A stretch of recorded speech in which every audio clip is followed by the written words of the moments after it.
Good morning, everybody, and welcome to Tuesday's episode of Trending, brought to you by the range of Ickonic coffee. Head over to shop.ickonic.com. Use the code TRENDING for 10% off. Morning, Gaz. How are you, mate? Very good, mate. Very, very good. Where are we heading first? Well, let's head to the Middle East. Overnight, ceasefire in Gaza disintegrated as it was always going to. Yep. So Israel has been dropping bombs on Gaza repeatedly for hours, from about 3 o'clock in the morning their time. Middle of the night, yeah.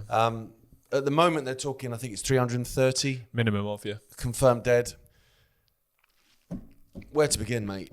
It was always going to happen because at the end of the day, Gaza, the West Bank, Lebanon, we spoke about it multiple times, the Greater Israel, that is what they want. Yeah, they want the land. So whenever there's a ceasefire, whenever, Donald Trump comes out and says, I can get peace in the Middle East, and people believe him, it was always going to be a short-term thing. Yeah, it was, yeah. Because they want it, so they're not going to stop. And obviously, harking back to that crazy AI video that Trump put up of himself with Netanyahu drinking cocktails, looking like a pair of beached whales. That's the plan. Of course, that's the plan. And for that to happen, the people of Gaza need to either be killed or the place needs to be such an absolute hellhole that they will just flee. Yeah. And they will just, go over into Egypt, into Jordan or wherever else. Problem is they can't flee. Well, At the moment, they can't. They can't get out. It's an open-air prison. Yeah, well, that's the point because, Satan wants his pound of flesh. That coupled with the fact that the night before, the USA was bombing Yemen. Yeah. Now, they sell it as the fact that we're bombing they said that we're bombing the Houthi capital. Right, okay, well, it's not the Houthi capital, it's the Yemenis capital, and that's where men, women, and children live because it's a capital city. And so there's been a hell of a lot of death there as well.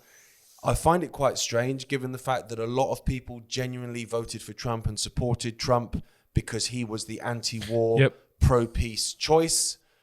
Well, they seem fine with this now, which is quite extraordinary. Trust the plan. Trust the plan. Now, I guess this is what winning feels like, unless you're in Yemen or Gaza. Now, this is the sinister part of all of this. This is a statement that was made by Donald Trump yesterday on his Truth Social. Bearing in mind, this is after a series of airstrikes on Yemen.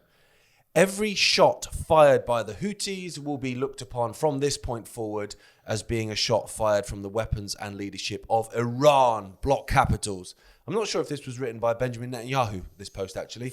And Iran, bloc capitals, will be held responsible and suffer the consequences. And those consequences will be dire! Exclamation mark. Ooh, the Orange Messiah is a tough guy. Now, there were reports overnight of the Americans sinking an Iranian ship. Yeah. They're unconfirmed. The more I've looked into it, the more I'm thinking, I don't know, that seems like maybe a diversion. But there have been some major accounts tweeting about it. So that's one of those things that I guess we'll see in the next few hours. Well, the Houthis have been supposedly attacking the US aircraft carrier group in that region, haven't they, in the Red Sea?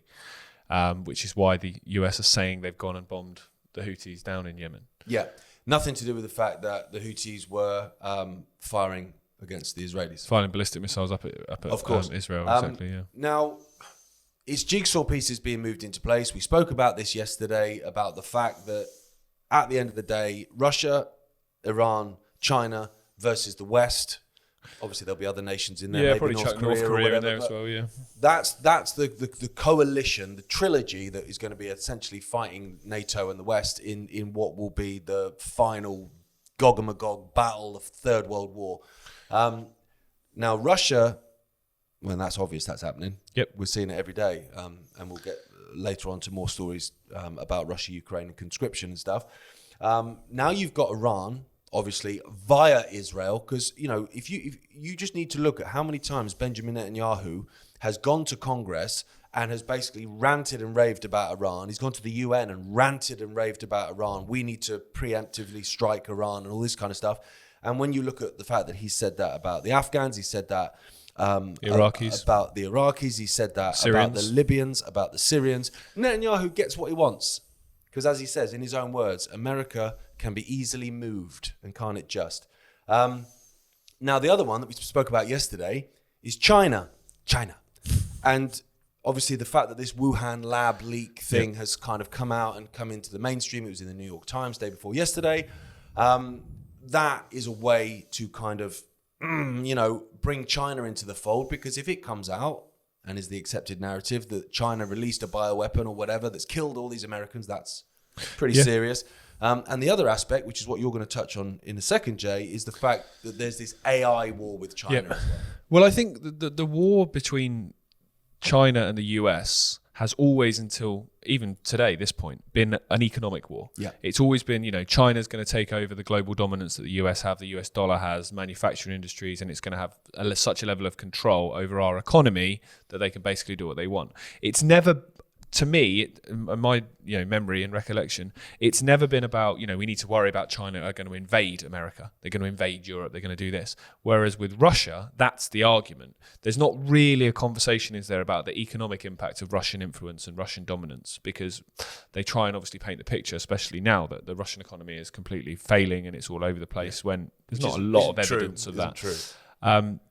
So there's kind of two aspects to that. And Iran is obviously the centerpiece, where they claim they want to destroy Israel. That's what the US government, that's what Israel have always claimed, that they want to eradicate them off the face of the earth. And then they also want to attack America, and they can't stand Western democracy and that way of living.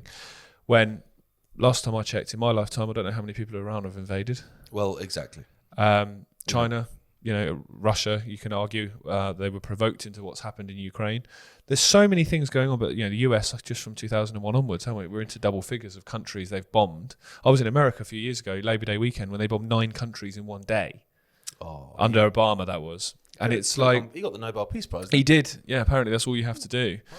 It's truly astonishing what we're seeing, but it's so obvious. You see the power, the different factions being moved, because all of those nations, you can look at it from a geopolitical level, and rather than the top level of they're all being controlled by the same force. But if you just look at it as a geopolitical level, Russia know if China go, they're isolated.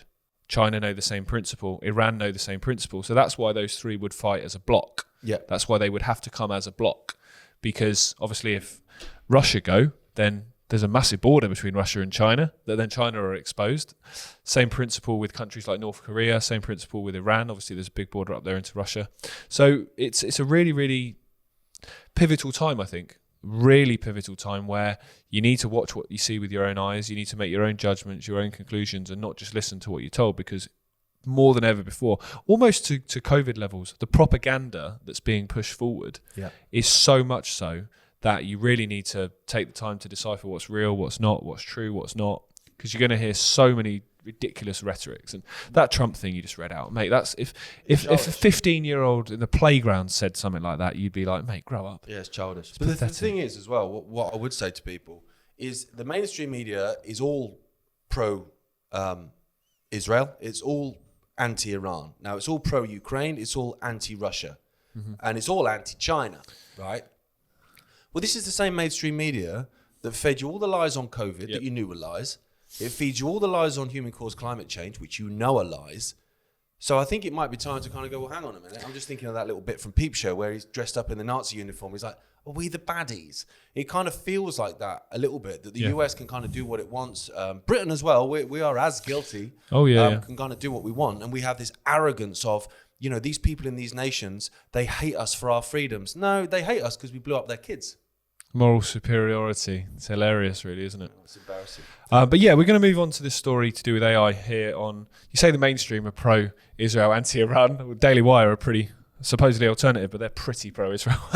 Just a bit. But this story is from the Daily Wire. Elon Musk reveals key for US to win the AI race versus China. So we've spoken about this a few times. Richard has highlighted this very well, that there's this kind of pseudo war between the US and China on this race to have AI dominance. If you remember a few weeks ago when China released something, Musk came out again and said that, they were way ahead of us and we had to catch up and all that.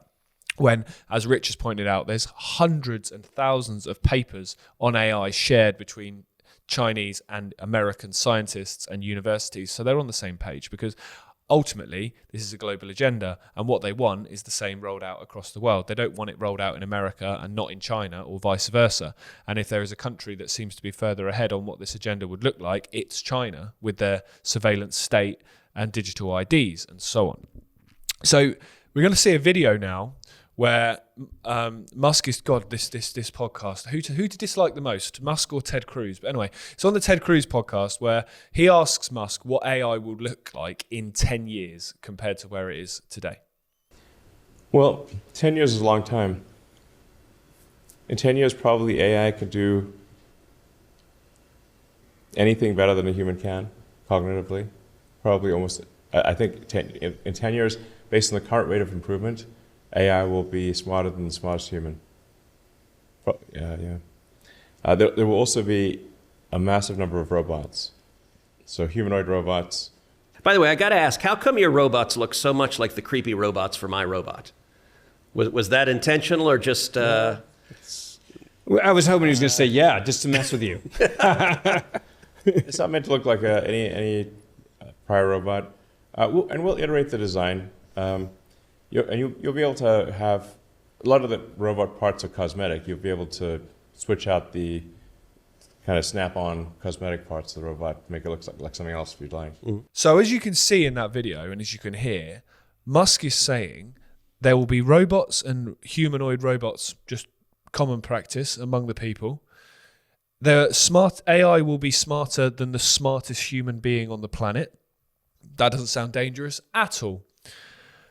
And they're just two of the things that he says. There's other things he says in the interview. If you want to go to the Ted Cruz podcast, if you want to subject yourself to Ted Cruz for that long. But he says a lot of other things as well, which are very, very sinister. But those two alone should immediately make everybody look up and go, hang on a minute. You mean I'm going to walk down the street and there's going to be robots walking around? You mean the smart AI is going to be smarter than humanity? What's the potential repercussions of that for anything and everything? I mean, how many films are there, Gaz, on the robots take over? It's never good news. It's never good news. It's never good news. Nope. And we'll have Arnold Schwarzenegger coming in and shooting up the place. Walt Disney will be back to life probably. Yeah. But it's absolutely astonishing that people seem to, like you said, we're winning. This is us winning. What game are we playing then? If this means winning, well, it's the language for me. It's the inevitability language. It's what they do. So he's not saying, in 10 years, if we don't put a stop to this, or we don't, actually go, hang on a minute, this is dangerous, and put some restrictions on this, then this could potentially be the way it is. This is what's going to happen. Mm-hmm. Now so don't bother fighting it. It's inevitable. That's how Musk has been talking for a long time in terms of AI being the end of humanity. But is a brain chip. For me, in terms of the MAGA lot, it's a sales pitch because overwhelmingly Trump supporters and therefore by association Musk supporters are generally anti-AI. Mm-hmm. They're generally anti-surveillance state. They're anti-social credit system. They're anti the Chinese way of life, basically. So if Trump comes out, Musk comes out and says, right, we're going to do this, there's a pushback to that, which is, well, hang on a minute. No, I don't want that. So what you do is you go, but the Chinese are doing it, and it's going to be used against us, so we're going to have to do it. Yep. And then the people go, oh, I don't really want to do it. I don't believe in AI. But actually, if we don't have a system ourselves, then, oh my goodness me. Oh, yeah, okay, go on then. Yep. And that's how they manufacture the consent. It's so obvious, it's ridiculous. When you put people in a state of fear, all rationale disappears, all sense of discernment disappears, and people just go along with it because you're in a state of fear.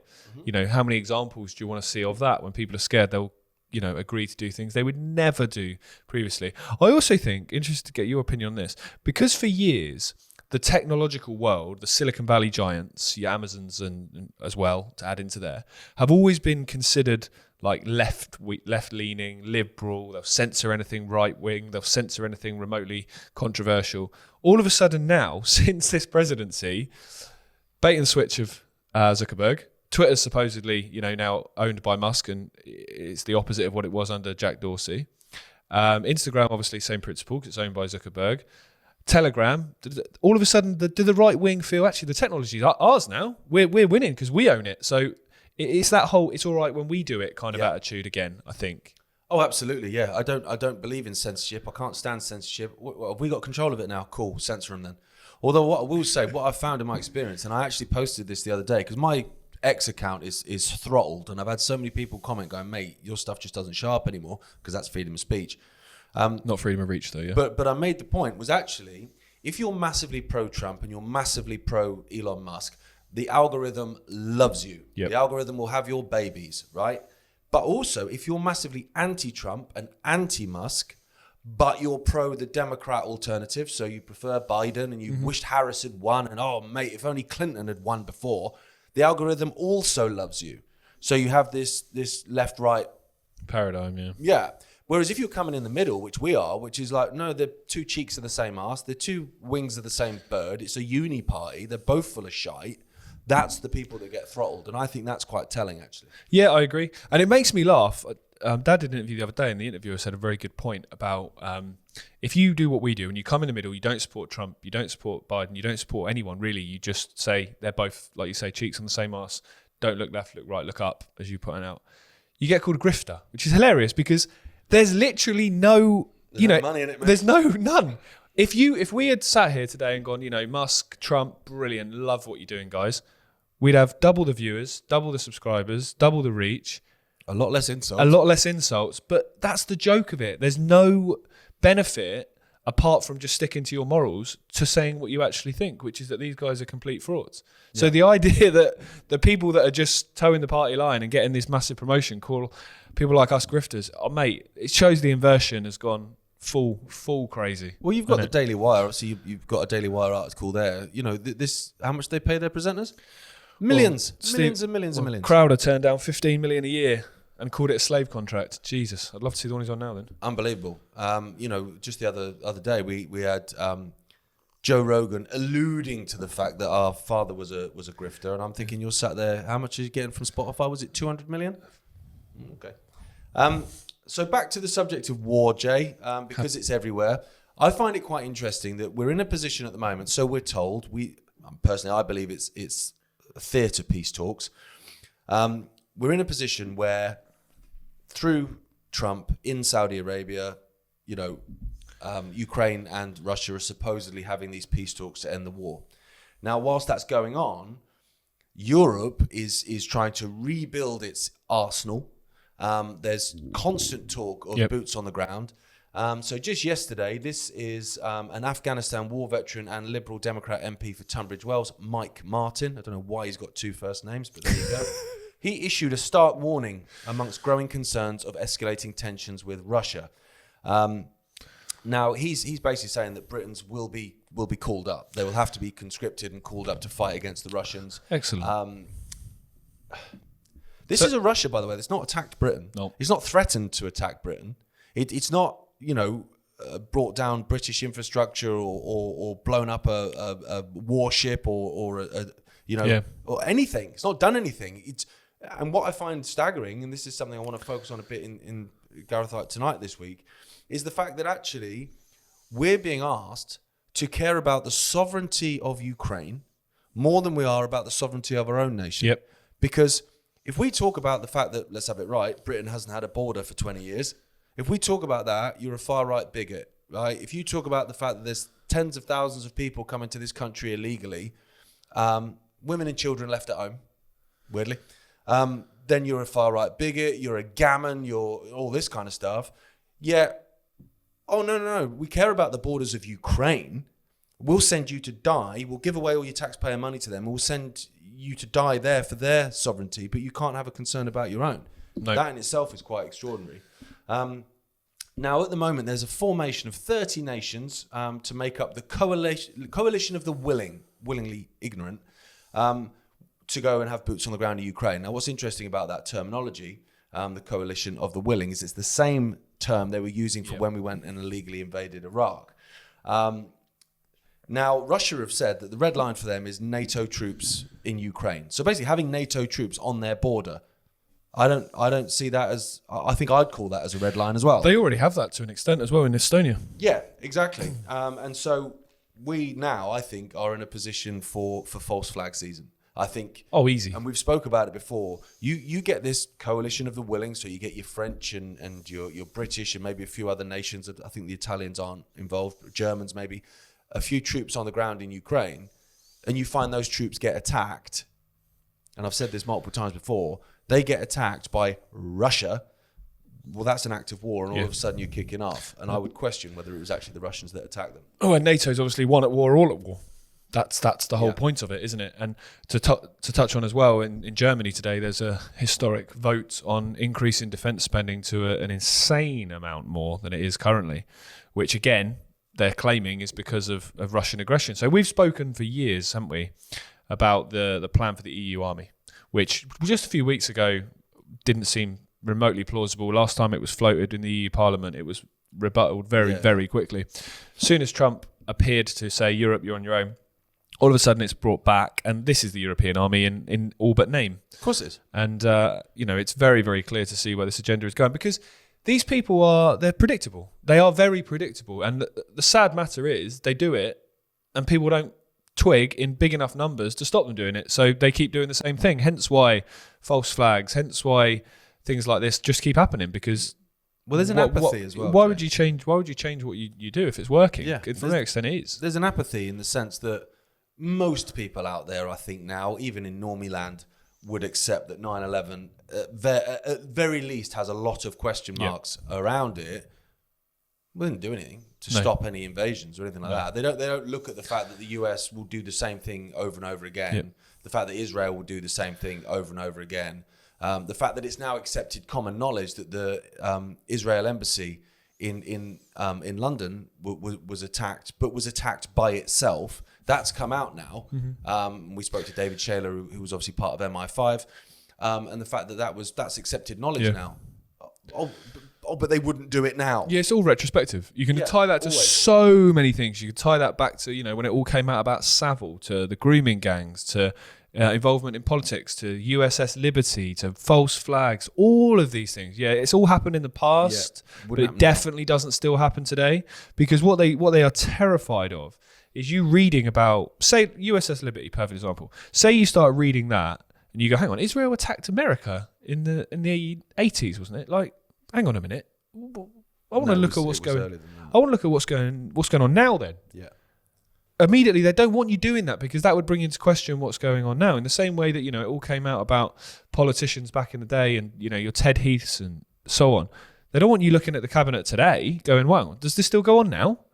Looking at your presenters on television, like your Saviles, going, does this still happen today? They don't want you doing that. Yeah. And this is an example of that. They've used false flags so many times over the years to create wars. Gulf of Tonkin was a massive one that created the Vietnam War. Yeah. 9/11, obviously, indirectly kickstarted that whole devastation we've seen from 2003 onwards in the Middle East. Pearl Harbor. And Pearl Harbor, that's the biggest one. Biggest one of all. The list of them's endless. They keep doing it. Even down to Franz Ferdinand that started the First World War. Exactly. They keep doing it. So until people start calling it out and going, hang on a minute, I smell a rat here.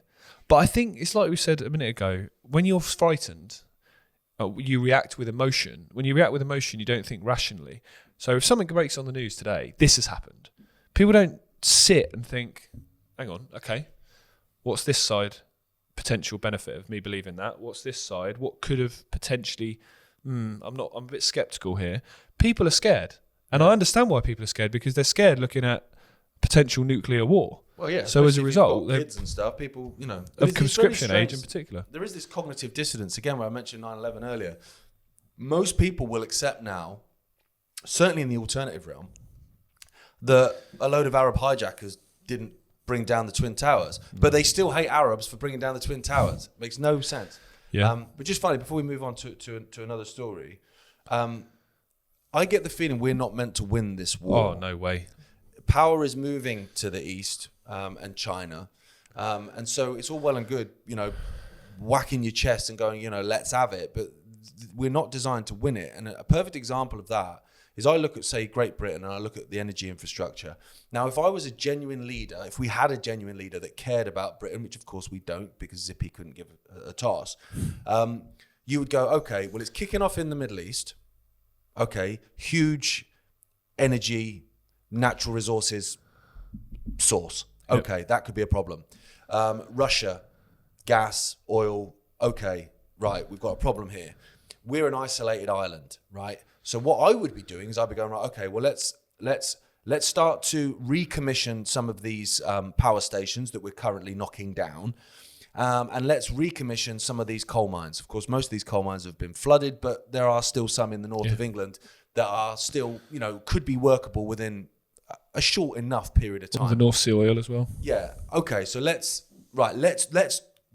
hope we don't have to use it, but let's set up this energy infrastructure. Our people are already paying the highest energy bills on the planet. Let's set this up just in case. But they're not. They're still bulldozing 2 more power stations in Nottinghamshire, just across the border from where we are now. Insanity. But it's only insanity if it's not the plan. Yep. Because as soon as you destroy, this isn't decommission and turn it off, it's bulldoze it, your energy infrastructure, and it all carries on kicking off in Russia, and it carries on kicking off in the Middle East. All of a sudden, you're going to find yourself going dark in this place. No, be fine, mate. The solar panels. Oh, yeah. The solar panels and wind farms. Be absolutely fine. Solar panels in very sunny Britain. I know.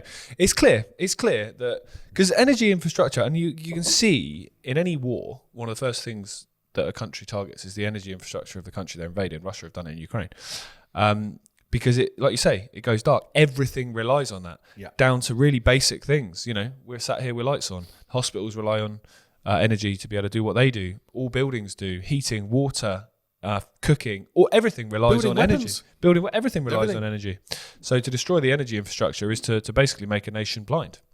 Yeah, and that's we're being destroyed from within in this country. And what as well, you talk about solar panels. So you've got loads of solar farms everywhere. We're reliant on the sun. It's not a particularly sunny country, Great Britain, anyway. Do you know what's going to make it better? Stick some stuff in the skies to make it cloudy every single freaking day. That'll help. Oh, that's a conspiracy theory. So yeah, no, absolutely, mate. If this was if you were being a Bond villain, you wouldn't do much different. It's like you've said a couple of times. If you were trying to destroy a nation, you wouldn't do a lot differently to what's being done now. No, I'd be going looking for a toolmaker's son to run the country. Honestly. Right, we're just going to touch on this story. We've spoken about this a few times in the past, the Lucy Letby case, which doesn't seem to be going away because it seems to be in the news at least once or twice a week. Yeah. So this story broke last night. Lawyers for the former bosses of the hospital where Lucy Letby worked have called for the public inquiry into the events surrounding her crimes to be suspended. Now, I say her crimes in inverted quotes because there is so many questions that lead you to a conclusion that there's a lot more to know here. Inquiry Chair Lady Justice Thirlwall said that she'd received a request from the council for the management teams weeks after the panel of international medical experts blamed the deaths on medical care. So basically, I think you touched on it before, 14 large medical groups and experts around the world have come out and said, bearing in mind these guys are experts in nanotological and pediatrics, have come and said, this don't add up. Yeah. This don't add up. What they're saying happened doesn't make sense. There's a lot of evidence that bad medical care and natural causes were the cause of at least some, if not all. And also they asked questions about children that died when she wasn't on duty, which were conveniently ignored in the trial. So now, Lucy Letby was convicted, just for people at home, of killing 8 babies and attempting to kill another 8 in a hospital in Chester. Yeah. She's a neonatal nurse. Yeah, she? The whole thing stinks. Yeah. She's been basically chucked to the wolves, and there was evidence during the trial that was ignored from experts. And because it's such a emotive case, you would demonize. Even last night, I put out this story and said there's so many questions there. Even last night, I'm getting abuse on Twitter. Oh yeah, because it's such an emotive story. I completely understand that. There's babies that have died. Parents have lost their children just days old. I can't even comprehend how they must be feeling. The emotion, they're not even, nothing to do with me, but the emotion just thinking about it and talking about it is really obvious. So I understand why it's a story. But as we've said already today, when you are emotional, you are reacting sometimes without thought. You just want someone's head. You want someone's head on a plate. And it doesn't necessarily mean it's the right person. Yeah. And I think, as I said this last night in the tweet I put out, is I think this is such an important story for various reasons. One being, there's potentially, and I'd go on record and say I'm almost at the threshold now. I would say she didn't do it, but pretty close. Potentially rotting in jail. And also, if this was medical negligence, bad medical care, or because of the environment of the hospital, which has been spoken about, things like damp and so on, that's still there, or they've covered it up, dealt with it, fixed the problem, and those responsible are still practicing medicine, still on probably high six-figure salaries, while somebody who was an easy target is sat in prison potentially for the rest of her life. And could you imagine what life in prison would be like for someone convicted of killing babies? Well, she must be in isolation, sure. Unimaginable. Or life coming out. She'd have to, if she ever got out, which she won't do, No. she'd have to be on witness protection. She'd have to, it would be insane. The whole thing is absolutely insane. When you actually look at the case, I'll be honest, I thought it stunk from the beginning. I was one of them where I was sort of reading the article, and obviously everyone was all very emotive, if you said, and aggressive about it, and I was sort of squidgy my eyes going, no, there's literally no freaking evidence. No. Like, it's very It's strange. circumstantial, isn't it? Yeah. And then it turns out that, she wasn't actually on duty for the deaths of some of the children. And then actually, some of the evidence that was used by the prosecution was taken from a study that was done, I think, in the late 80s by a guy in Canada who has now come out and said, well, hang on, you've completely misunderstood what that study actually said, and you've completely misrepresented the study to prove her guilty. Actually, my study is not showing that at all. Yeah. And he was one of those. He was one of those. He wasn't allowed to talk in court, wasn't he? Yeah, he wasn't allowed to talk in court. Yeah, this is it stinks. The whole thing stinks. So the fact that the hospital now is trying to stop the inquiry into it, I mean, that reeks. You're trying to stop the inquiry into yourself. And the joke is, this woman says, for the inquiry to be effective and taxpayer money not to be wasted. Do you really care? As if they care about As if taxpayer they care money. about that. They Couldn't just care less. They don't want people looking under the bonnet to see what might be there. Exactly. That's very, very clear. Very, very clear. It's an attitude I don't get though, Jay. I've got to say, like, you say you posted something yesterday and you get attacked for it. And I've been attacked the same for talking about Lucy Letby. And it was the same going back to 9/11 and October 7th and various other things. Where you give a different view and you point out things and people go, well, what about the victims? You're disrespecting the victims of 9/11 by questioning the official narrative. You're disrespecting the victims of Lucy Letby by even suggesting that this savage is innocent. You go, hang on a minute. Let's put ourselves in the position of the parents of some of these children, right? Do you want the truth or not? Exactly.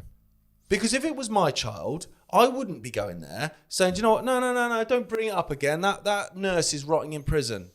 I don't care if she did it or not. She's in prison now. I don't want to talk about it. That's not what you'd be doing. No, you wouldn't. You'd be going, okay, well, nurse has gone down for it. I thought she was guilty. Hang on, more stuff's coming out. Maybe she's not guilty. Right, let's find out who actually killed my child then. Yeah. So I don't understand that attitude. It baffles me. No. You're right, absolutely right. We've seen you can apply it to so many different things over the years and it's very rarely, like we always talk about pseudo offence, it's very rarely actually the parents or the family of the victims that come out and say this. It's other people on behalf of other people. Oh yeah, people love being offended. People on people's love behalves. being offended. It just gives them some relevance, or it gives them what they think is some relevance when their lives are just pointless. Well, it's a moral high ground you can take, isn't it? You can stand there and you can just shout down at people and feel like you are some kind of bastion of morality when actually just a gobshite. Yeah, exactly. And I'll tell you what, we'll do a deal. If you can prove that no one has ever in the history of the British justice system been wrongly convicted, then I'll believe her.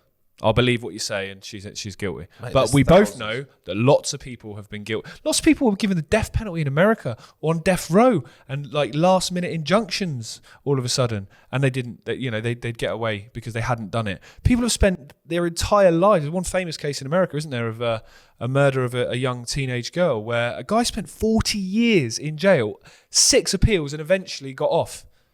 He got off. He was in his, I think, late 50s when he got off.